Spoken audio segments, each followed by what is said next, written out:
سوال پوچھا گیا ہے کہ کیا اللہ تعالیٰ کے ولیوں سے مدد مانگنا جائز ہے، اور کیا اللہ کے ولی بندوں کی مدد کر سکتے ہیں؟ سب سے پہلے تو یہ بات جان لیجئے کہ مدد اور استعانت کی صحیح حقدار اور مدد اور استعانت جو طلب کی جاتی ہے وہ اللہ رب العزت سے ہیں۔ ایاک نعبد و ایاک نستعین کی آیہ شریف ہمیں یہ دلیل سمجھاتی ہے کہ اصل میں مددگار رب کائنات ہے، لیکن اللہ رب العزت نے کچھ اپنی خاص بندوں کو مددگار کا رتبہ عنایت فرمایا ہوا ہے، لیکن وہ مددگاری ان کی اللہ رب العزت کی عطائی اور رب کائنات نے اسے عنایت فرمایا ہے۔ مثلاً ایک ظاہری مثال سے میں آپ کو سمجھاؤں، شفا من جانب اللہ ہے، شفا اللہ رب العزت کی طرف سے ہیں، لیکن اللہ کریم نے کچھ اپنی ایسے بندوں کو، جیسے ہم اور آپ ڈاکٹر، طبیب یا حکیم کہتے ہیں، اس کے ہاتھوں میں بھی اللہ کریم نے شفا رکھا ہوا ہے۔ تو حقیقی مددگار اللہ رب العزت ہے، اور اللہ کریم نے کچھ مجازی مددگاروں کو بھی پیدا فرمایا ہوا ہے، اس میں سے اللہ رب العزت کے اولیاء اللہ ہے۔ قرآن عظیم الشان کو اٹھا کے ہم دیکھیں گے تو اللہ کریم نے حضرت عیسیٰ علیہ نبینا علیہ السلام نے پوچھا، قال من انصاری الی اللہ قال الحواریون نحن انصار اللہ۔ حضرت عیسیٰ علیہ نبینا علیہ السلام میں کون ہے میرے لیے مددگار؟ تو حواریون نے کہا کہ ہم ہی مددگار ہیں۔ تو ثابت ہوا کہ کوئی مددگار ہے بھی، موجود ہے، جیسے ہم ولی کہتے ہیں یا نبی کہتے ہیں۔ دوسری جگہ پہ اللہ کریم فرماتے ہیں ان تنصروا اللہ ینصرکم، اگر تم اللہ کی مددگار رہو تو اللہ بھی تمہارا مددگار رہے گا، یعنی تم اللہ کی دین کی مددگار رہو گے تو اللہ کریم تمہارا مددگار رہے گا۔ اللہ نے یہاں پر بندوں کو بھی مددگار کا لفظ استعمال فرمایا۔ اور پھر ایک اور جگہ پہ اللہ کریم فرماتے ہیں کہ میرے ایک نبی نے آنا ہے، اور وہ نبی ایسا نبی ہوگا کہ جو ایک کتاب لے کے آئیں گے، مصدق لما معکم، وہ تصدیق فرماتے ہوں گے ان کتابوں کی جو تمہارے پاس ہے۔ تو اللہ کریم فرمائے لَتُؤْمِنُنَّ بِهِ وَلَتَنْصُرُنَّهُ، خامخواہ تم لوگ ان پر ایمان لاؤ گے اور آپ ان کی نصرت اور مدد کرتے جاؤ گے۔ یہ اللہ کریم میثاق لے رہا ہے انبیاء علیہ السلام سے۔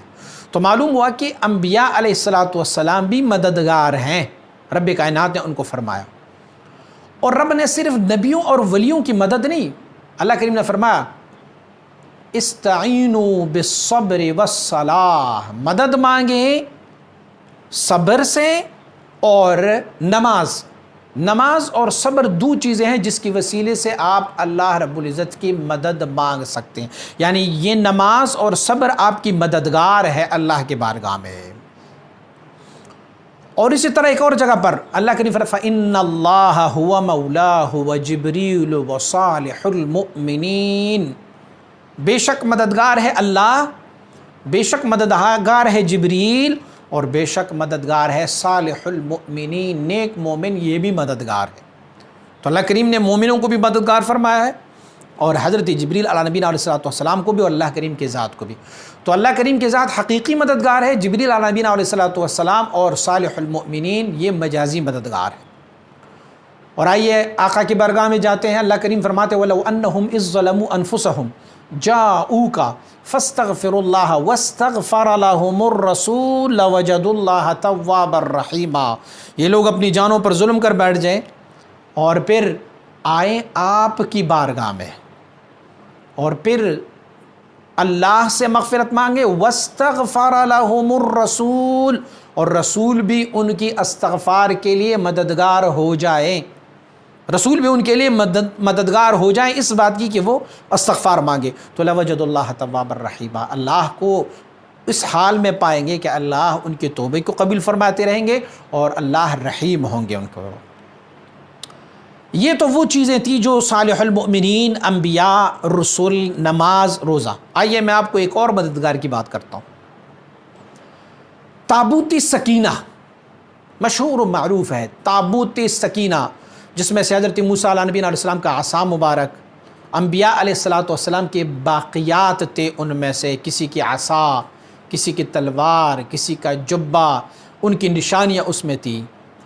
تو وہ تابوت سکینہ جو ہے، اس کی وجہ سے بھی جب کوئی جنگ لڑی جاتی تھی، اس تابوت سکینہ کو سامنے رکھتے اور اس تابوت سکینہ کی مدد اور اس کی استعانت سے اللہ رب العزت ان لوگوں کو فتح نصیب فرماتا ہوتا تھا۔ اور حضور سید عالم صلی اللہ علیہ وآلہ وسلم بارک جب دعا فرمایا کرتے ہوتے تھے نا، تو مددگاروں کا ایک اور مددگاروں کا بھی تذکرہ فرمایا کرتے۔ حضور جب دعا فرماتے اللہم انا نسألک بسعالیک المہاجرین، یا اللہ میں تمہارے بارگاہ میں وسیلہ اور واسطہ بناتا ہوں ان مہاجرین، فقراء مہاجرین کو آپ کے بارگاہ میں مدد کے لیے اس کو پیش کرتا ہوں۔ اور مشہور و معروف جنگ یمامہ ہے۔ جنگ یمامہ میں صحابہ کرام رضوان اللہ علیہم اجمعین مسیلمۃ الکذاب کی لشکر کے ساتھ نبرد آزما ہیں، اور اس حالت میں حالت یہ ہو جاتی ہے کہ یہاں سے بھی نعرہ تکبیر اللہ اکبر بلند ہوتی ہے اور وہاں سے بھی نعرہ تکبیر اللہ اکبر بلند ہوتا ہے۔ وہ بھی اللہ کو ماننے والے تھے اور یہ بھی اللہ کو ماننے والے تھے، دونوں میں کنفیوز ہو گئے۔ اب کون سے محمدی لشکر ہے اور کون سا مسیلمۃ الکذاب کا لشکر ہے؟ تو انہوں نے ایک کوڈ ورڈ رکھا، اور کوڈ ورڈ کیا تھا ان کا کہ مسلمان جو حضور کے غلام ہے وہ اپنا نعرہ بلند کرتے تھے، وا محمدا، یعنی اغثنی یا محمدا، المدد یا رسول اللہ، المدد یا محمد صلی اللہ علیہ وآلہ وسلم۔ یہ جنگ یمامہ ہے، اور جنگ یمامہ میں صحابہ کرام رضوان اللہ علیہ اجمعین شریک ہے، اور یہ سیدنا ابوبکر صدیق رضی اللہ عنہ کے دور خلافت میں لڑی گئی۔ وہاں پر صحابہ کرام کا اعلان ہے، وہ مددگار حضور سید عالم صلی اللہ علیہ وسلم مبارک کی اسم مبارک کو آپ کو پکار رہے ہیں، یمامہ میں جا کے پکار رہے ہیں، مدینے کی تاجدار کو، سید المرسلین کو یمامہ سے پکار رہے ہیں۔ یہ مدد اور استمداد ہے۔ اور بڑی مشہور و معروف حدیث ہے جو سیدنا عمر رضی اللہ تعالیٰ عنہ آپ مبارک جو ہے وہ مدینہ منورہ کی ممبر پر تشریف فرما ہے، اور اپنے ان کا ایک لشکر جو نہاوند میں لڑ رہا ہے، ایران کی شہر نہاوند میں ان کا ایک سپہ سالار ہے، ان کا نام ہے ساریہ، اور سیدنا عمر رضی اللہ تعالیٰ عنہ اسے وہاں سے پکارتے ہیں مدینہ منورہ سے، یا ساریۃ الجبل الجبل، اے ساریہ پہاڑ کی طرف دیکھ، پہاڑ کی طرف دیکھ۔ اور ساریہ نے اس مددگار کی آواز وہاں سنی اور پھر پیچھے پلٹ کر دیکھا تو واقعی دشمن جو ہے وہ پہاڑ کی طرف سے حملہ آور ہو رہا تھا، تو اللہ کا وہ بندہ بھی وہاں ان کو مدد دے چکا ہے۔ تو اللہ رب العزت نے کچھ اپنے خاص بندوں کو مددگار لیا ہوا، لیکن عقیدہ یہ رکھیں کہ مددگار حقیقی اللہ رب العزت ہے، اور رب جس سے چاہے اس سے لوگوں کی مدد دلوا سکتا ہے اور لوگوں کی امداد ہو سکتی ہے۔ کہ جب ہم کہیں گے اس موضوع پر بے شمار اہل سنت والجماعت کے علماء نے کتابیں لکھی ہے، بڑی تقاریر اس پر موجود ہے، آپ وہ بھی سماعت فرماتے رہیں گے، لیکن میں علماء دیوبند کو خاص کر کے کوٹ کروں گا کہ علماء دیوبند کے جو اکابر ہے انہوں نے بھی یہ صدا لگائے ہیں، اغثنی یا رسول اللہ کی صدائیں لگائی ہے۔ یہ غیاث مدد کو کہتے ہیں۔ حضرت امداد اللہ مہاجر مکی آپ نے آواز لگائی ہے یا رسول اللہ۔